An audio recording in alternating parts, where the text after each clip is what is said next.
Hello everyone. Today we are going to understand a very popular character that can be found in Geoffrey Chaucer's The Canterbury Tales. In this video, you will understand about the character of the wife of Tale and her told story, The Wife of Bath's Tale. Okay, let us find. The wife of bath is a strong woman. बड़ी ही strong किस्म की औरत थी wife of bath के बारे में चौसर ने उसकी फ़िज़िकल अपीयरेंस के बारे में बड़े अच्छे ढंग से बताया है. वो कभी अपने यूथ में ब्यूटीफुल हुआ करती थी और उसकी स्माइल गैप टूथ है, यानी कि उसके जो फ्रंट के टीथ हैं उसमें गैप है. और आप इमेजिन कर सकते हो कि जिनके दांतों में गैप है उनकी स्माइल कैसी होगी. और उसका ये मानना था कि जो लोगों में गैप टूथ होता है वो गैप सेंसुअलिटी और लस्ट को सिंबलाइज करता है. और जो भी उसके लव लाइफ एक्सपीरियंसेस थे उसके बारे में वो हमेशा खुल के बताती थी. अपने सेक्सुअल एक्सपीरियंसेस के बारे में वो खुल के बताती थी. उसकी 5 बार शादियां हो चुकी थी और वो she is most interested in love as oppose to anything that he has to do with running a household. घर के कम कारों में उसका ज़्यादा ध्यान नहीं है, उसका ध्यान प्यार में है. और एक जो उसका टैलेंट था कि वो वीविंग का काम बड़े अच्छे से जानती थी और वो अपने मतलब कपड़े बुनने के टैलेंट को बोस्ट भी करती थी, लोगों में भी बताती थी कि वो कितनी टैलेंटेड है वीविंग के काम में. Chaucer describes her as knowing all the remedies of love as she has had much experience with men. तो उसको प्यार के सभी उपचारों का पता है. चौसर ये बताता है. चौसर ने यह भी बताया कि वो एक रेबल किस्म की औरत है. उसे कोई उसके ऊपर अथॉरिटी करे ये उसको पसंद नहीं है. और एक्सट्रीमली सेंशुअल औरत है और सेक्सुअल रिलेशंस, और उसने अपने हस्बैंड्स को कैसे अपने सेक्सुअल रिलेशंस के साथ प्लीज़ किया, खुश किया. और आज वो इतनी सुंदर नहीं है जब वो कभी हुआ करती थी. और उसको अपनी मैरिजेस को बताने में उसको किसी तरह की कोई शर्म नहीं है और ना ही वो अपने बिहेवियर के लिए कंडेम फील करती है. और इसके अलावा वो अपनी बात को बताने के लिए कुछ बाइबल से रेफरेंसेस भी लेती है. और she does not feel God should condemn those who marry multiple times. अब रोमन कैथोलिसिज्म में तो एक मैरिज के लिए ही कहा गया है, पर इसने तो 5 शादियां की थी और इसलिए वो ये भी फील नहीं करती कि 5 बार शादियां करा ली हैं कहीं वो उसको कंडेम फील ना हो, वो उसको मतलब मुक्ति मिलेगी नहीं मिलेगी. पर वो बाइबल में विश्वास रखती है. तो उसको पता है कि वो इम्परफेक्ट है और उसको ये भी और उसका ये मानना है कि वर्जिनिटी का होना कोई वर्चुअस काम नहीं है, वर्जिनिटी को बना के रखना. और 5 उसके हस्बैंड थे और 5 हस्बैंड्स की डेथ हो चुकी है और 6th हस्बैंड के साथ उसने शादी करनी है. 6th वाला जो बंदा है उसके साथ शादी करनी है. अब उसके जो हस्बैंड्स थे वो कैसे थे उसके बारे में बात कर लें. जो उसके पहले 3 हस्बैंड्स थे वो काफ़ी रिच थे, एल्डरली रिच हस्बैंड्स थे, मतलब काफ़ी एज में काफ़ी गैप था. और उनको उसने पहले तीनों हस्बैंड को उसने सेक्सुअली ग्रेटिफाई किया. और she believes that nagging man is one way for women to get what they want from man. For example she criticised one of her husbands who complained of her spending practices. वो कहती है कि भाई बस खर्चा करो husbands के पैसे का, ठीक है. तो चौथा हस्बैंड जो था उसकी एक मिस्ट्रेस हुआ करती थी जिसको वाइफ ऑफ बाथ डिस्पाइज करती थी, नफ़रत करती थी, जेलस फील करती थी कि उसका हस्बैंड, जो फोर्थ हस्बैंड है, वो कैसे एक मिस्ट्रेस, एक रखैल को रख सकता है। जो पांचवा हस्बैंड था उसके बारे में इम्पॉर्टेंट है, वो उसका ट्रू लव था, और चाहे उसने पांचवें हस्बैंड से भी पैसे के लिए शादी की थी, पर made her life difficult by beating her, पर ये जो पांचवा हस्बैंड था जेनकिन, ये उसको मारता पीटता था। She discovered her attraction for her fifth husband Jenkin at the fourth husband funeral after being introduce to him by a friend previously. ये देखो कितना हैरानी की बात है कि फोर्थ हस्बैंड का तो फ्यूनरल है, और फ्यूनरल के टाइम पे ही उसको नज़र आया एक बंदा जेनकिन, जो उसका पांचवा हस्बैंड हुआ। Jenkin held traditional medieval views of men, women, and read about his views from Bible aloud, which upsets the wife of Bath. अब जो बाइबल में लिखा हुआ है कि औरतों को, वाइफ्स को कैसे रहना चाहिए, वो उसको जेनकिन जो है वो उस विश्वास में बिलीव करता है कि औरतों को इस ढंग से रहना चाहिए। In her frustration, she hit Jenkin, ripped pages from his book, and he fell over into the fire. क्या हुआ, कैसे क्या हुआ कि जिस किताब में से वो ट्रेडिशनल वाइफ्स के बारे में बता रहा था जेनकिन, उस किताब को पकड़ के वो पेजों को वाइफ ऑफ बाथ ने टीयर कर दिया, फाड़ दिया, और उस किताब को आग में गिरा दिया। बदले में क्या किया जेनकिन ने, उसको उल्टा उसको पीटा, उसको मारा। And she pretended to be dead until she gain sympathy from him and he promised her anything if she would live.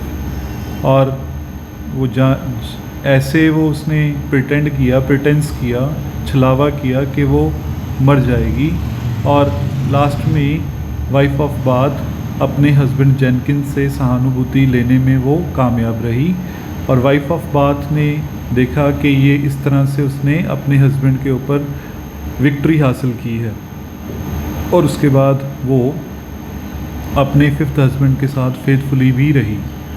और ये जो एक्सपीरियंसेस हैं, इन एक्सपीरियंसेस ने वाइफ ऑफ बाथ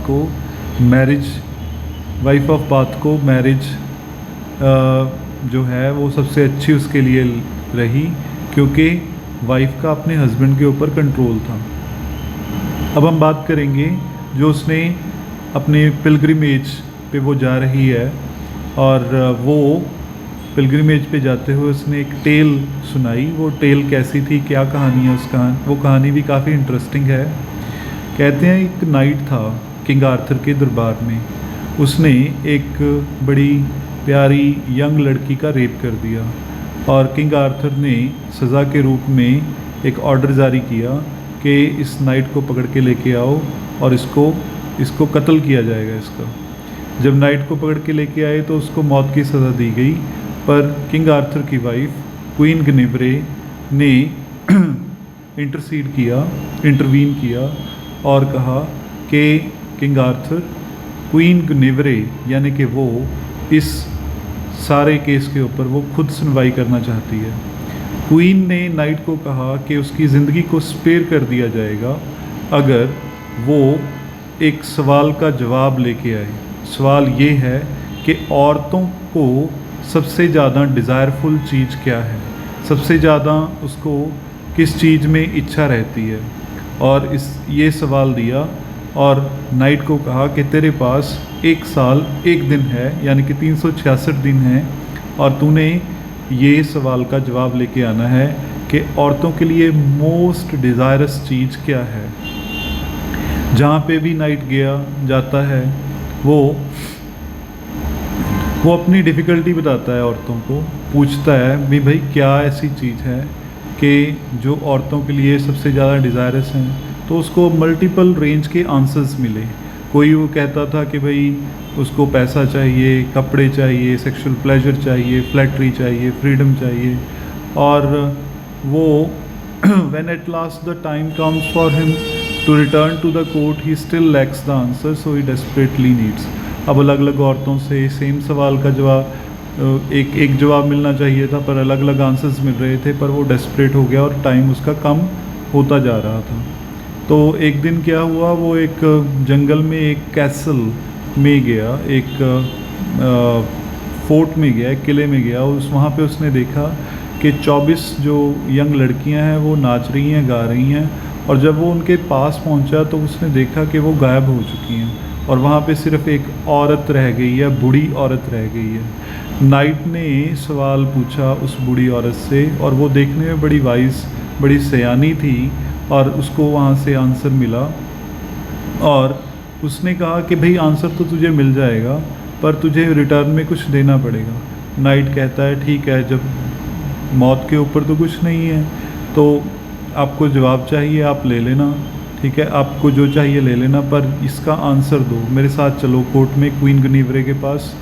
तो वहाँ पे जब कोर्ट में पहुँचा तो औरत के लिए जो डिज़ायरस चीज़ थी वो उस औरत ने बताया कि भाई औरत के लिए सबसे डिज़ायरफुल चीज़ क्या है कि वो अपने हस्बैंड्स के ऊपर कंट्रोल करना चाहती हैं, सवरेनिटी प्राप्त करना चाहती हैं, उनके ऊपर एक कंट्रोल, एक राज स्थापित करना चाहती हैं, मतलब हस्बैंड्स को कंट्रोल करना चाहती हैं। ये औरतों के लिए सबसे डिज़ायरफुल चीज़ है।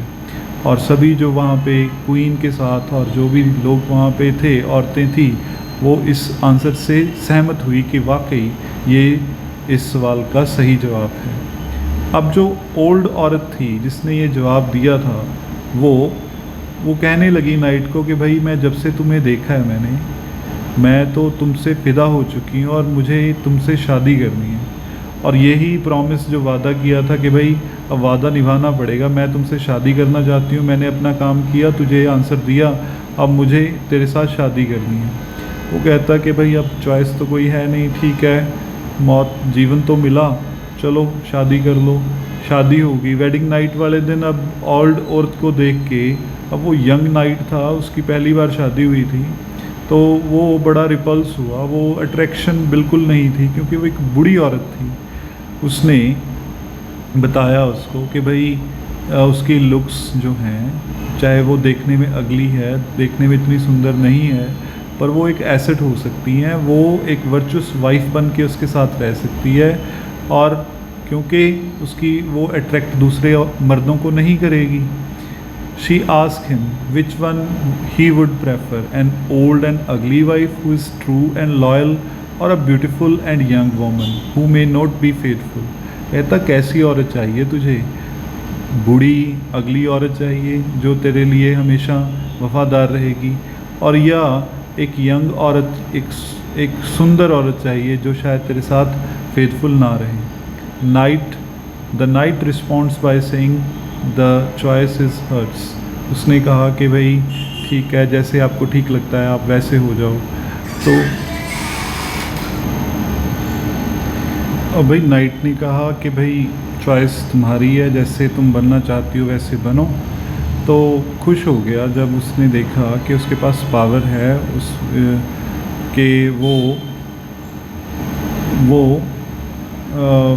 सुंदर बन सकती है, और फाइडेलिटी भी उसमें रहेगी, वो सुंदर भी रहेगी, वो उसकी वाइफ भी रहेगी, और वो उसके साथ विश्वास के साथ भी रहेगी, उसके साथ वो ट्रस्ट के साथ रहेगी। जब नाइट ने देखा ओल्ड औरत को एक बार फिर, वो एक सुंदर प्यारी औरत बन चुकी थी। तो इस तरह से वाइफ ऑफ बाथ ने अपनी कहानी का अंत किया और जीसस क्राइस्ट को प्रे किया कि औरतों को मीक, यंग और सबमिसिव हस्बैंड्स मिलें, औरतों को अच्छे, प्यारे, डाउन, कंट्रोल करने वाले, जिनको कंट्रोल किया जा सके, ऐसे हस्बैंड्स मिलें, and the grace to break them, और इतनी औरतों के अंदर शक्ति हो कि वो उनको ब्रेक कर सकें। तो ये था वाइफ ऑफ बाथ की टेल। आगे हम MCQs देखेंगे, काफ़ी क्वेश्चंस आए हुए हैं। चौसर जैसे 2011 में क्वेश्चन आया था कि भाई वाइफ ऑफ बाथ में किस चीज़ को डिपिक्ट किया गया है। वाइफ ऑफ बाथ में डिफाइंस है, उसमें रिबेलियसनेस है। अच्छा, फिर क्वेश्चन आया था कि भाई जो वाइफ ऑफ बाथ की मैरिज के लिए फ़िलासफ़ी है वो क्या शो करती है। वो ये शो करती है कि वाइफ ऑफ बाथ एक स्ट्रॉन्ग औरत है और जिसको अपने राइट्स की काफ़ी अवेयरनेस है। उसके अलावा she was a worthy woman all her life. Husbands at church door she had 5. ये लाइंस में अब क्या रिप्रेजेंट होता है? इन लाइंस में ये रिप्रेजेंट होता है कि वाइफ ऑफ बाथ क्रूड और वल्गर है, वाइफ ऑफ बाथ आउटस्पोकन और बोस्टफुली लाइसेंशियस है, और वाइफ ऑफ बाथ बबलिंग है, वाइटैलिटी, वो वाइटल वुमन है, एनर्जी वाली औरत है। In which tale the wife condemns celibacy by describing her life with 5 late husbands. Wife of Bath tale में उसने बताया था अपने प्रोलॉग में कि भाई वाइफ ऑफ बाथ के 5 हस्बैंड्स रह चुके हैं। कौन सा वो करेक्टर है जो कि 3 बार जेरूसलेम की यात्रा पे जा चुका है? वो है वाइफ ऑफ बाथ। और who had 5 husbands at church door apart from the other company in youth। तो ये भी जो है ये एलिसुअन है बाथ की। एलिसुअन वाइफ ऑफ बाथ का नाम एलिसुअन था। तो ये जो था आपको लेक्चर मैंने दिया, और मैं चाहता हूँ कि आप मेरे चैनल को ज़्यादा से ज़्यादा सब्सक्राइब करें और अपने नेट का, सेट का, जो भी कॉम्पिटिटिव एग्ज़ाम्स हैं आपके इंग्लिश लिटरेचर के, आप मेरे चैनल से कर सकते हो। Thank you so much. Kindly share and subscribe and motivate me to provide you most of the videos of English literature.